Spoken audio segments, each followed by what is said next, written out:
এখন নবীজি কেন সুপারিশ করলেন যে সকল নারী এবং শিশু এমনকি ঋতুবতী নারীদেরও ঈদের নামাজে যাওয়া উচিত, যদিও তাদের নামাজ পড়তে হবে না? নবীজি কেন বললেন এক রাস্তা দিয়ে যেতে এবং অন্য রাস্তা দিয়ে ফিরতে? কেন তিনি বড় খোলা জায়গায় নামাজ পড়তে বললেন? হৃদয়ের প্রশান্তি।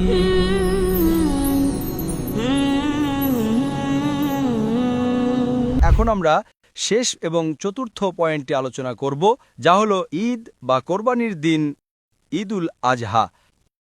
আমরা জানি যে আল্লাহ নবী ইব্রাহিম আলাইসাল্লামকে জিজ্ঞেস করেছিলেন, তুমি এই পৃথিবীতে কাকে সবচেয়ে বেশি ভালোবাসো? স্বাভাবিকভাবেই আল্লাহর পর তিনি বলেছিলেন, আমার পুত্র ইসমাইল।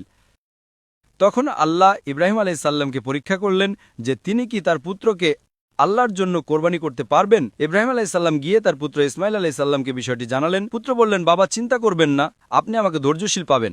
এবং আল্লাহর নির্দেশে যখন তিনি তাকে কোরবানি করতে উদ্যত হলেন, আল্লাহ তাকে ইসমাইল আলাইসাল্লামকে একটি কোরবানির পশু দ্বারা প্রতিস্থাপন করলেন। আর এটি আমরা প্রতিবছর স্মরণ করি যে এই কোরবানির দিনে আল্লাহর জন্য এই দুনিয়ার যে কোনো কিছু ত্যাগ করার মতো মানসিকতা আমাদের থাকা উচিত। যাদের সামর্থ্য আছে আমরা একটা পশু কোরবানি করি, একজনের জন্য একটি ছাগল। আর যদি আপনি বড় পশু যেমন গরু বা উট কোরবানি করতে চান, তবে তা 7 জনের জন্য হতে পারে। সূরা হজ আয়াত নম্বর 37-এ উল্লেখ আছে, এগুলোর মাংস বা রক্ত আল্লাহর কাছে পৌঁছায় না, বরং তার কাছে পৌঁছায় তোমাদের তাকওয়া, আল্লাহ ভীতি, ন্যায়নিষ্ঠতা। তাই আমরা এই উদ্দেশ্যে কোরবানি করি না যে মাংস বা রক্ত আল্লাহর কাছে যাবে, বরং আমরা এটি করি আমাদের তাকওয়ার জন্য। কোরবানির পর আমরা কি করি? যখন আপনি পশুটি কোরবানি করেন, আমরা তা গরিব দুঃখী বন্ধুবান্ধব এবং আত্মীয় স্বজনদের মধ্যে বিতরণ করি এবং কিছু অংশ নিজেদের জন্য রাখি।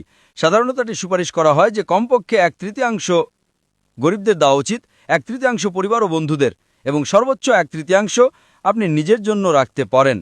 এটা একটা প্রচলিত নিয়ম। ঈদের দিনে করণীয় কিছু গুরুত্বপূর্ণ বৈশিষ্ট্য বা আমল আপনাদের বলি। 1. খুব সকালে গোসল করা। 2. শরীরে সুগন্ধি ব্যবহার করা, এটি একটা সুন্নাত। 3.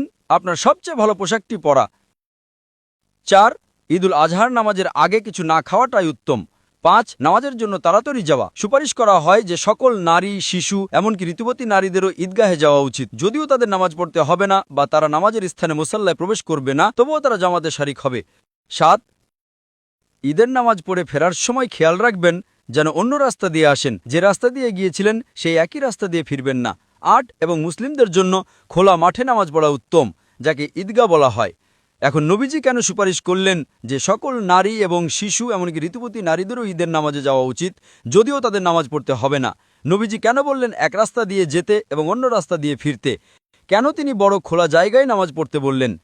এই সব কিছুর কারণ হিসেবে আমরা জানতে পারি এটি মুসলিমদের মনোবল বৃদ্ধি করে। সাধারণত আমরা মুসলিমরা দিনে 5 বার মসজিদে জামাতে নামাজ পড়ি। সপ্তাহে একবার জুমার দিনে আমাদের বড় জামাত হয়। জুমার মসজিদে আমরা নামাজ পড়ি, যেখানে 5 ওয়াক্ত নামাজের চেয়ে অনেক বড় জমায়েত হয়। আর বছরে 2 বার ঈদের সময় নবীজি খোলা মাঠে বা ঈদগাহে নামাজ পড়া সুপারিশ করেছেন। কেন? যাতে বিপুল সংখ্যক মানুষ একত্রিত হতে পারে। কল্পনা করেন যদি আপনি কোনো গ্রামে থাকেন এবং ঈদের সময় জানতে পারেন সেখানে 3000 বা 40,000 মুসলিম আছে, এতে মুসলিমদের মনোবল বৃদ্ধি পায়। আর যদি আপনি এমন এলাকায় থাকেন যেখানে অমুসলিমরাও আছে, তাহলে অমুসলিমরা মুসলিমদের সাথে কোনো ঝামেলা করার আগে 10 বার ভাববে যে মুসলিমরা সংখ্যায় 3000 বা 40,000। কল্পনা করেন যদি আপনি কোনো বড় শহরে থাকেন এবং এমন একটা ঈদগাহে নামাজ পড়েন যেখানে 1 লক্ষ বা কয়েক লক্ষ মানুষ একত্রিত হয়েছে। দৃশ্যটি কল্পনা করেন। এটি মুসলিমদের মনোবলকে চাঙ্গা করবে এবং একই সাথে অমুসলিমদের মনে এই ধারণা দেবে যে মুসলিমদের কাজে হস্তক্ষেপ না করাই ভালো। এটাই হলো সেই মনস্তত্ত্ব। প্রিয় নবীজি কেন নারীদের এবং শিশুদের যেতে বললেন, এমনকি ঋতুবতী নারীদেরও?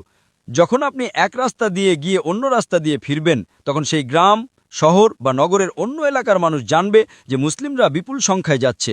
যদি আপনি ক রাস্তা দিয়ে যান এবং খ রাস্তা দিয়ে ফিরে আসেন, তাহলে ক রাস্তার লোকেরাও জানবে এবং খ রাস্তার লোকেরাও জানবে যে মুসলিমরা বিশাল সংখ্যায়। পরবর্তী গুরুত্বপূর্ণ পয়েন্ট হলো ফিরে আসার পর যদি আপনার সামর্থ্য থাকে তবে পশু কোরবানি করবেন, আল্লাহ যদি আপনাকে সামর্থ্য দিয়ে থাকেন। এরপর আপনি পরিবার ও বন্ধুদের সাথে দেখা করবেন। এটি উদযাপনের দিন এবং যখন দেখা করবেন শুভেচ্ছা বিনিময় হলো তাকাব্বালাল্লাহু মিন্না ওয়া মিনকুম। আল্লাহ আমাদের এবং আপনাদের পক্ষ থেকে কবুল করুন। সাধারণত ভারত পাকিস্তানে মানুষ ঈদ মোবারক বলে, তবে সুন্নত হলো সাহাবীদের মতো একে অপরকে দোয়া করা যে আমাদের ভালো কাজগুলো কবুল হোক। আপনি ঈদ মোবারকও বলতে পারেন, তবে সঠিক পদ্ধতি হলো সাহাবীরা যেভাবে একে অপরকে শুভেচ্ছা জানাতেন। ঈদের দিনটি উদযাপনের দিন হওয়া উচিত, খুশি এবং আনন্দিত থাকুন। আমার আলোচনা শেষ করার আগে ঈদের নামাজের 14টি গুরুত্বপূর্ণ পয়েন্ট আপনাদের বলি। 1. ঈদের নামাজ প্রত্যেক প্রাপ্তবয়স্ক এবং সুস্থ মস্তিষ্কের মুসলিমের জন্য ওয়াজিব বা সুন্নতে মুয়াক্কাদা বা ফরজ। 2. এটি ফজর নামাজের পর এবং জোহর নামাজের আগের সময়ের মধ্যে পড়তে হবে, তবে যত তাড়াতাড়ি পড়া যায় ততই ভালো। 3. এটি খোলা মাঠে পড়া উচিত, যাকে ঈদগাহ বলা হয়। 4. যদি জুমার দিনে ঈদ হয় তাহলে সেদিন জুমার নামাজ পড়া ফরজ নয়, বরং সুন্নাত বা ঐচ্ছিক। আপনি যদি পড়েন তো ভালো, কিন্তু চাইলে আপনি সেই সময় জুমার জামাত থেকে বিরত থাকতে পারেন, তবে আপনাকে জোহরের নামাজ পড়তে হবে। 5. ঈদের নামাজের আগে কোনো আজান বা ইকামত নেই। 6. নামাজের আগে বা পরে কোনো সুন্নাত নামাজ নেই। 7. ঈদের নামাজ 2 রাকাত। প্রথম রাকাতে সূরা ফাতিহার আগে 6টি অতিরিক্ত তাকবীর আছে বা 7টি তাকবীর। মোট 7টি তাকবীর প্রথম রাকাতে সূরা ফাতিহার আগে, দ্বিতীয় রাকাতে সিজদা থেকে ওঠার পর, দ্বিতীয় রাকাতের শুরুতে তাকবীরের পর এবং সূরা ফাতিহার আগে 5টি অতিরিক্ত তাকবীর আছে। প্রথম রাকাতে সূরা আল আলা পাঠ করা সুন্নত এবং দ্বিতীয় রাকাতে সূরা আল গাশিয়া পাঠ করা সুন্নত।